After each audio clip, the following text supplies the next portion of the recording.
ஸ்டாலின் வெளிநாடு போயிருக்கார். போய் தமிழ்நாட்டுக்கு நிறைய தொழில் முதலீட்டு ஈர்ப்பு தான் போயிட்டு இருக்கார். ஏற்கனவே 4 முறை வெளிநாட்டுக்கு போனார். அங்க வெளிநாட்டுக்கு போய் சைக்கிள் ஓட்டிட்டு இருந்தார். சைக்கிள் ஓட்டினார்ல, உண்மைதானே? எல்லா முதலமைச்சரும் மற்ற மாநிலத்திற்கு முதலமைச்சர்லாம் வெளிநாடு போனா என்ன காரணத்துக்கு போவாங்களோ அதை செய்வதற்காக போவாங்க. ஆனா தமிழ்நாட்டில் இருக்கிற முதலமைச்சர் ஸ்டாலின் அவர்கள் வெளிநாடு போய் சைக்கிள் ஓட்டு தான் மிச்சம். அதைத்தான் நம்ம பார்த்து ரசிச்சோம், வேற ஒன்றும் கிடையாது. 4 முறை வெளிநாடு போய் 18,000 கோடி தொழில் முதலீட்டை ஈர்த்திருக்கிறீங்க. கொரோனா காலம், அந்த காலத்தில் கூட சுமார் 60,000 கோடி தமிழ்நாட்டில் தொழில் முதலீட்டை ஈர்த்த அரசு அம்மாவுடைய அரசாங்கம். எப்போ ஸ்டாலின் வெளிநாடு போயிருக்கார், ஜெர்மன் போயிருக்கார். அங்க போய் 3,200 கோடி தொழில் முதலீட்டு ஈர்க்கப்பட்டு புரிந்துணர்வு ஒப்பந்தம் போட்டான்னு சொல்றாரு. நாட்டு மக்கள் தெரிந்து கொள்ள வேண்டும், எங்க புரிந்துணர்வு ஒப்பந்தம் போட்டாங்க? ஏற்கனவே அனைத்து இந்திய அண்ணா திராவிட முன்னேற்ற கழக ஆட்சியில் அவர் போட்ட புரிந்துணர்வு ஒப்பந்தம் 2ல தொழில் நடந்துகிட்டு இருக்குது. அந்த தொழிற்சாலை விரிவுபடுத்துறாங்க, எக்ஸ்பென்ஷன் பண்றாங்க, விரிவுபடுத்துறாங்க. அந்த விரிவுபடுத்துறதுக்கு புரிந்துணர்வு ஒப்பந்தம் ஜெர்மன்ல போய் போடுறார். எப்படி நாடகம்? ஒண்ணுதான், ஒரே ஒரு புரிந்துணர்வு ஒப்பந்தம் புதுசா ஒரு 1000 கோடிக்கு போட்டுருக்காங்க. அதுவும் இந்தியாவில் பல்வேறு மாநிலத்தில் அந்த தொழிற்சாலை இயங்கி வருகிறது. 3 புரிந்துணர்வு ஒப்பந்தத்தில் 2 அண்ணா திமுக ஆட்சியிலே கொண்டு வரப்பட்டு அந்த தொழிற்சாலை இயங்கி வருது. அதுல விரிவுபடுத்துறதுக்கு தான் இந்த புரிந்துணர்வு ஒப்பந்தம். ஆக இதையெல்லாம் மக்களை ஏமாற்றி நாடகமாடி ஏதோ சொந்த வேலைக்கு போயிருக்கார். அந்த எந்த வேலையும் நம்ம கண்டுக்கு கொள்ள வேண்டிய அவசியம் இல்லை. இது புரிந்துணர்வு ஒப்பந்தம் போடுறதுக்காக போகல.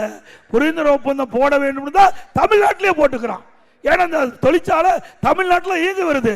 விரிவுபடுத்துவதற்கு அங்கேயும் போய் புரிந்துணர்வு ஒப்பந்தம் போடணும். தமிழ்நாட்டிலிருந்து ஜெர்மனி கழிச்சு அங்க புரிந்துணர்வு ஒப்பந்தம் போட வேண்டிய நிலைமை என்ன? இங்கேயே புரிந்துணர்வு ஒப்பந்தம் போட்டுக்கலாமே.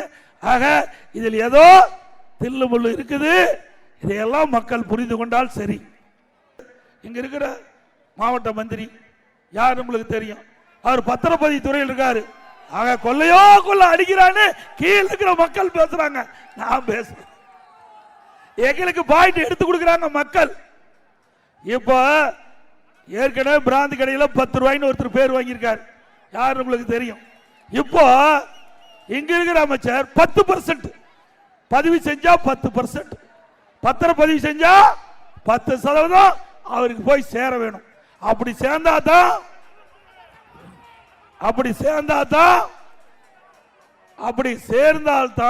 அந்த பத்திரப்பதிவு நடக்கும். நடக்குது. உண்மைதானே? உண்மைதானுங்க.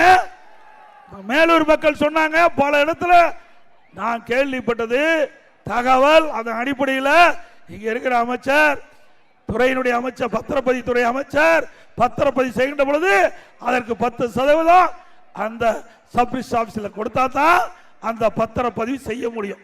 அப்படிப்பட்ட அவல ஆட்சி தமிழகத்திலே நடந்து கொண்டிருக்கின்றது. ஏழை மக்கள், நடுத்தர மக்கள் அவருடைய வீடுகள் வாங்கலாலும் சரி, நிலத்தை விற்பனை செஞ்சாலும் சரி, 10% அவளுக்கு கொடுத்தா ஏற்கனவே கஷ்டத்தெல்லாம் வீடு விற்கிறான், கஷ்டத்தை தான் நிலத்தை விற்கிறான்.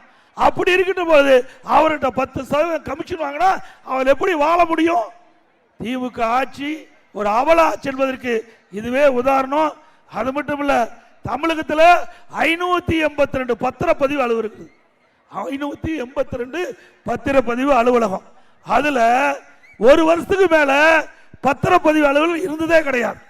ஒரு வருஷத்துக்கு ஒரு ஆள், அடுத்த வருஷம் இன்னொருத்தர், அதுக்கு அடுத்த வருஷம் இன்னொருத்தர். இப்படி 582 பேர்லையும் மாத்தி மாத்தி டிரான்ஸ்பர் போட்டு அதுல ஒரு அமௌண்ட், பெரிய அமௌண்ட் வாங்கிட்டு இருக்கிறாங்க.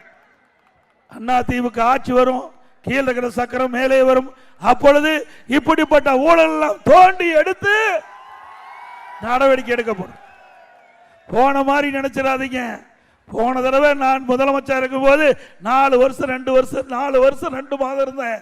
அப்பெல்லாம் எங்களுக்கு இது மாதிரி செய்வதற்கு மனம் இல்லாமல் இருந்தது. ஆனால் இப்பொழுது இருக்கின்ற அரசாங்கம் மிக மிக மோசமாக, மிக மிக கேவலமாக எல்லா துறைகளையும் லஞ்சம் தாண்டவம் ஆடுகிறது.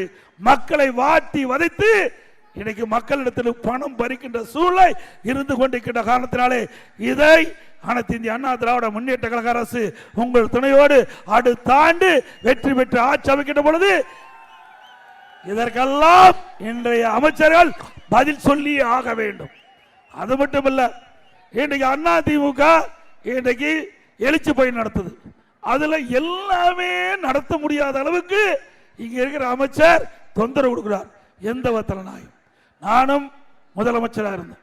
எங்களுடைய ஆட்சியில யாருக்கும் தொந்தரவு கொடுக்கல. எங்க வேணாலும் கூட்டம் போட்டுக்க, எங்க வேணாலும் ஆர்ப்பாட்டம் போட்டுக்க. இன்றைக்கு தமிழகத்திலே அண்ணா திமுக ஆட்சி நான் முதலமைச்சர் இருந்த பொழுதுதான் அதிக போராட்டம் நடத்தினாங்க. ஜனநாயகம் அதை உரிமைக்காக போராட்டம் நடத்துறது, பொதுக்கூட்டம் நடத்துறது, அதெல்லாம் தடையே கிடையாது. அதை சந்திக்க தில்லு திராணி தெம்பு வேணும். அதெல்லாம் அந்த முதலமைச்சருக்கு இல்ல. பொதுக்கூட்டத்துக்கும் பர்மிஷன் கொடுக்க மாட்டாங்க, ஆர்ப்பாட்டத்துக்கும் பர்மிஷன் கொடுக்க மாட்டாங்க. அப்படியே எழுச்சி பயணமானா கொடியெல்லாம் பிடிக்கிட்டு போயிடுவாங்க, விளம்பர தட்டியெல்லாம் எடுத்துக்கிட்டு போயிடுவாங்க. இப்படிப்பட்ட அவல ஆட்சி தொடர வேண்டுமா? மக்கள் ஆட்சி தொடர வேண்டுங்களா? இன்றைய இதெல்லாம் நாங்கள் சொல்றோம். எதுக்கு நாங்கள் அச்சப்பட்டது கிடையாது. நான் 10 முறை தேர்தல் நின்றுக்கிறேன். 10 முறை நான் தேர்தல் நின்றுக்கிறேன். அண்ணா திமுக அதிகமா தேர்தல் நின்றது நான் சட்டமன்றத்தில் நின்றுக்கிறேன், நாடாளுமன்றத்தில் நின்றுக்கிறேன். ஆக எங்க வீட்டில் உங்களுக்கு பாஜக பலிக்காது.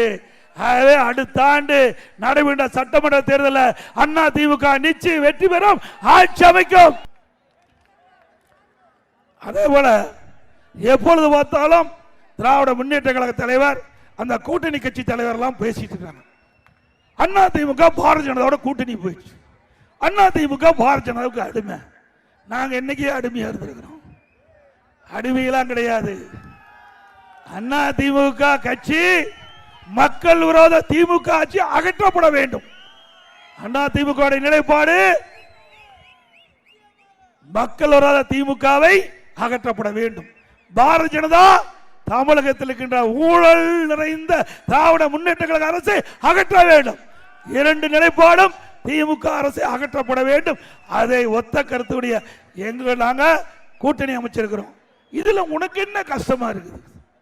எப்படியெல்லாம் பேசுறாரு பாருங்க. அண்ணா திமுக பாரதிய ஜனதா விழுங்கிவிடும்.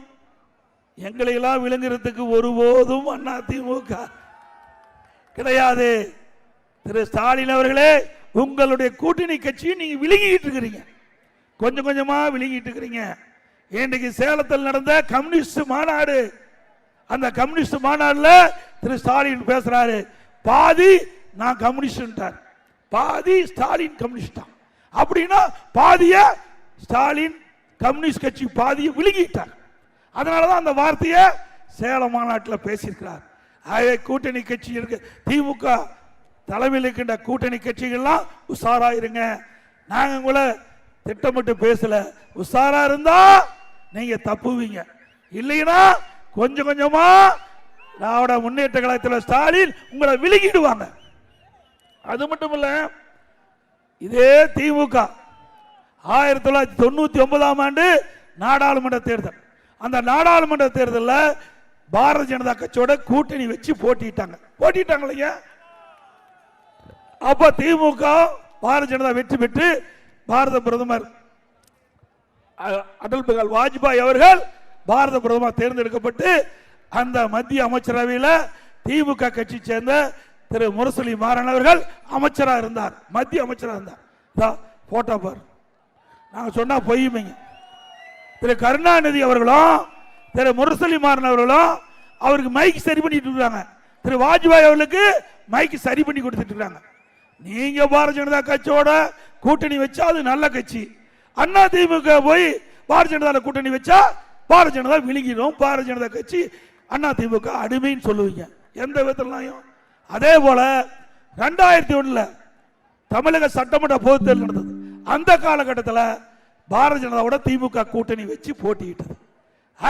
திராவிட முன்னேற்ற கழகமும் பாரதிய ஜனதா கட்சியோட கூட்டணி வைத்திருக்க என்பதை நினைவு கொள்ள வேண்டும். ஆக கூட்டணி என்பது அந்தந்த சூழ்நிலைக்கு தக்கவாறு அமைப்பது. தேர்தல் நேரத்தில் எல்லா கட்சியும் கூட்டணி அமைக்குது. அதே போல அண்ணா திமுகவும் கூட்டணி அமைச்சு தேர்தலை போட்டியிட்டு வாக்குகள் சிதறாம நம்முடைய வாழ்வு வேட்பாளருக்கு கிடைக்க வேண்டும். அதனால ஆட்சி அமைக்க வேண்டும் என்ற அடிப்படையில் கூட்டணி வச்சிருக்கிறோம். இன்றைக்கு ஒவ்வொரு கட்சிக்கும் ஒரு கொள்கை உண்டு. கூட்டணி என்பது வேறு, கொள்கை என்பது நிலையானது. அண்ணா திமுக கொள்கை என்பது நிலையானது, அதில் யாரும் மாற்ற முடியாது. கூட்டணி என்பது எதிரிகளை வீழ்த்த வேண்டும். அதற்காக அரசியல் வீகத்தின் அடிப்படையில் நாங்கள் கூட்டணி அமைச்சிருக்கிறோம். ஒத்த கருத்துடைய கட்சிகள் எங்களுடைய கட்சியில தலைமை ஏற்று கூட்டணி அமைச்சிருக்கிறோம். நிச்சயமா அடுத்த ஆண்டு நடைபெற்ற சட்ட